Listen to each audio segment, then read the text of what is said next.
اعوذ باللہ من الشیطان الرجیم، بسم اللہ الرحمن الرحیم۔ بہت ہی پیارے مسلمان بھائیوں اور بہنوں، السلام علیکم ورحمۃ اللہ وبرکاتہ۔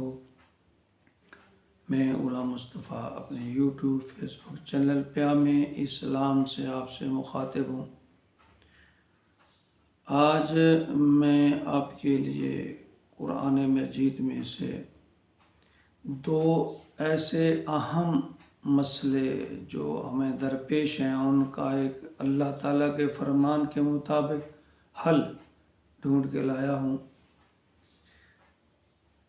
آج ہمارا جو سب سے اہم مسئلہ ہے وہ ہے رزق کی تنگ دستی، غربت، افلاس، بچوں کی روزی روٹی۔ یہ انتہائی سنگین مسئلہ ہوتا جا رہا ہے۔ اور دوسرا اہم مسئلہ بے اولادی ہے۔ جن مسلمان جوڑوں کے ہاں اولاد نہیں ہے، میری دعا ہے کہ اللہ تعالیٰ انہیں اپنے فضل و کرم سے اولاد نرینہ سے نوازے۔ اس کا کرب تو صرف وہی جانتے ہیں جو صاحب اولاد ہیں، شاید وہ ان کے دکھ اور درد کو نہ جانتے ہوں۔ بہرحال یہ اللہ تعالیٰ کی حکمت ہے، وہی بہتر سمجھتا اور جانتا ہے۔ ان دو بڑے مسئلوں کا قرآن پاک نے ایک بہت بڑا بہترین حل بتایا ہے۔ اگر آپ کو قرآن پاک اور اللہ رب العزت کی فرمان پہ یقین ہے تو پورے اعتماد کے ساتھ اس پر عمل کیجیے۔ انشاءاللہ اللہ تعالیٰ وعدہ خلافی نہیں کرتے۔ یقیناً ہم بصیرت مسلمان یہ سوچ بھی نہیں سکتے کہ اللہ اور اللہ کی کلام اس میں کوئی نقص ہے، یہ کمی ہے، یہ سچ نہیں ہے، نعوذ باللہ۔ پیارے مسلمان بھائیوں اور بہنوں، اللہ تعالیٰ نے قرآن پاک سورۃ نوح آیت نمبر 10، 11 اور 12 ان میں فرمایا ہے فَقُلْتُ اسْتَغْفِرُوا رَبَّكُمْ، پس تم اپنے رب کی سے مغفرت مانگو، استغفار کرو، اللہ رب العزت سے استغفار کرو، اِنَّهُ كَانَ غَفَّارًا، یقیناً وہ بہت بخشنے والا ہے۔ اور پھر اگلی آیت میں اللہ رب العزت نے یہ فرمایا ہے کہ پھر تم ایسا کرو گے تو کیا ہوگا؟ یُرْسِلِ السَّمَاءُ عَلَيْكُمْ مِدْرَارًا، اللہ تعالیٰ آسمان سے خوب بارشیں برسائیں گے، جس سے رزق کی تنگی دور ہو جائے گی اور تمہارے وہم و گمان میں بھی نہیں ہوگا اللہ تعالیٰ جہاں سے رزق عطا فرمائیں گے۔ اور اسی کے ساتھ آیت نمبر 12 میں یہ فرمایا وَيُمْدِدْكُمْ بِأَمْوَالٍ وَبَنِينَ، اور تمہارا مال بھی بڑھا دے گا اور اولاد میں بھی اضافہ کر دے گا، یعنی تمہیں مال بھی عطا فرمائے گا اور اولاد بھی عطا فرمائے گا۔ وَيَجْعَلْ لَكُمْ جَنَّاتٍ وَيَجْعَلْ لَكُمْ أَنْهَارًا، اور تمہیں باغات عطا کرے گا، چشمے، یہاں چشمے جاری ہوں گے۔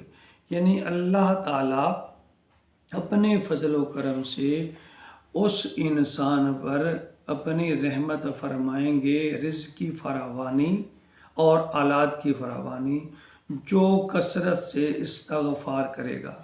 پھر آیت نمبر 14 میں اس بات کی مزید تصدیق، تحقیق، اس پہ مہر لگاتے ہوئے اللہ رب العزت فرماتے ہیں مَا لَكُمْ لَا تَرْجُونَ لِلَّهِ وَقَارًا، پھر تمہیں کیا ہو گیا ہے کہ تم اللہ تعالیٰ کی عظمت کی، بزرگی کی، رحمت کے تم طلبگار نہیں بنتے ہو، امیدوار نہیں بنتے ہو؟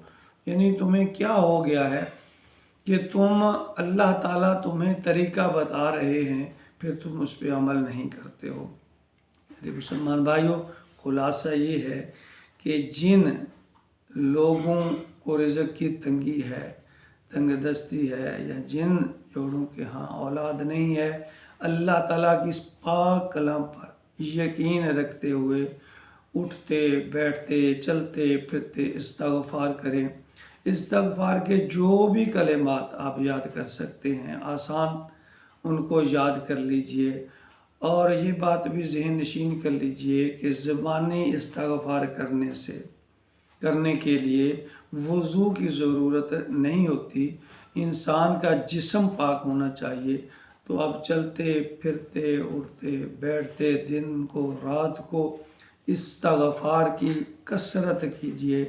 چند استغفار جو رائج ہیں ان میں استغفر اللہ بھی ہے، استغفر اللہ یا استغفر اللہ ربی من کل ذنب و اتوب الیہ، اسے بھی آپ پڑھ سکتے ہیں، استغفر اللہ ربی من کل ذنب و اتوب الیہ، استغفر اللہ ربی من کل ذنب و اتوب الیہ، لا الہ الا انت سبحانک انی کنت من الظالمین، ربنا ظلمنا انفسنا وَإِن لَّمْ تَغْفِرْ لَنَا وَتَرْحَمْنَا لَنَكُونَنَّ مِنَ الْخَاسِرِينَ۔ اس کے کثرت کیجئے، جو آسان آپ کو یاد ہو جائے استغفار کیجئے، اور اللہ کے فرمان پر یقین رکھتے ہوئے پورے اخلاص کے ساتھ کثرت سے دن رات اللہ سے استغفار کیجئے۔ انشاءاللہ اللہ تعالیٰ اپنے وعدہ کے مطابق ہمیں ان انعامات سے ضرور نوازیں گے۔ پیارے مسلمان بھائیوں، میری یہ ویڈیو اگرچہ تھوڑی سی لمبی ہوئے جا رہی ہے، میری آپ سے گزارش ہے کہ میں اللہ اور اللہ کے رسول کا پیغام آپ تک پہنچانے کی کوشش کر رہا ہوں۔ اگر آپ یوٹیوب استعمال کرتے ہیں تو میرے اس چینل کو سبسکرائب کریے، پیام اسلام، اور اگر آپ فیس بک استعمال کرتے ہیں تو میرے اس پیج کو لائک کیجئے، فالو کیجئے، تاکہ آنے والے سب ویڈیو آپ تک پہنچتی رہیں۔ اللہ تعالیٰ مجھے بھی اخلاص کے ساتھ یہ پیغام آپ تک پہنچانے کی توفیق عطا فرمائے، اور اللہ تعالیٰ پھر ہم سب کو مل کر اس پر عمل کی توفیق عطا فرمائے۔ آمین یا رب العالمین۔